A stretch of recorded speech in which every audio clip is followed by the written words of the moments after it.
আবার চলে এসেছি খুশবু হাডুর থেকে আপনাদের সামনে ছোট্ট একটা ব্লক নিয়ে। রাত্রে টিউবওয়েলে জল পড়ে যায়, দিনে ঠিকঠাক চলে, রাত্রে টিউবওয়েলে জল পড়ে যায়। কিসের জন্যে আপনারা সেটা যে কি জানেন?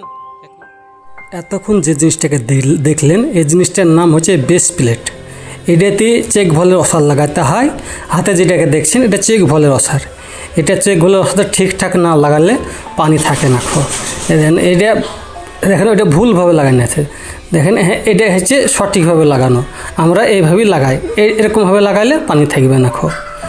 এটা ভুল লাগানো। কতজনা কনফিউজ হয়ে যায় এটা কীভাবে লাগাবো আর কিভাবে ওটা লাগাইলে সঠিক হবে। এদের মধ্যে নাটটা ভরে দিবেন। নাটটা ভরে দিয়ে ভালো করে টাইট করে দিবেন। তারপরে যে কোনো কাজ ঘাই করার দরকার না, আস্তে আস্তে করবেন, নিশ্চয়ই আপনার কাছে সঠিক হবে। অসাদ থাকলে খুবই ভালো, পেছনে একটা অসাদ দিয়ে দিবেন। হ্যাঁ, এই যে দেখতে পাচ্ছেন, আরামসে ভালো করে টাইট দিয়ে দিবেন। তারপর ওইটাকে দেখছে ওই বেস প্লেটটা স্ক্রু ড্রাইভার দিয়ে পরিষ্কার করে দিবেন। হ্যাঁ, তার মধ্যে হালকা গ্রিস দিয়ে ওরকমভাবে লাগিয়ে দিবেন। দিয়ে কোনোতে চারটে নাট দিয়ে আস্তে আস্তে চারটে সমানভাবে টাইট দিবেন। তারপরে সমানভাবে যখন টাইট দিয়ে দেবেন, আস্তে আস্তে আপনার সুন্দর হবে আর সফল হবে। যখন সফল হয়ে গেল তো তারপরেই বুঝতে পারবেন আর রাতে পানি পড়বে না আর আপনার জলও পড়বে না।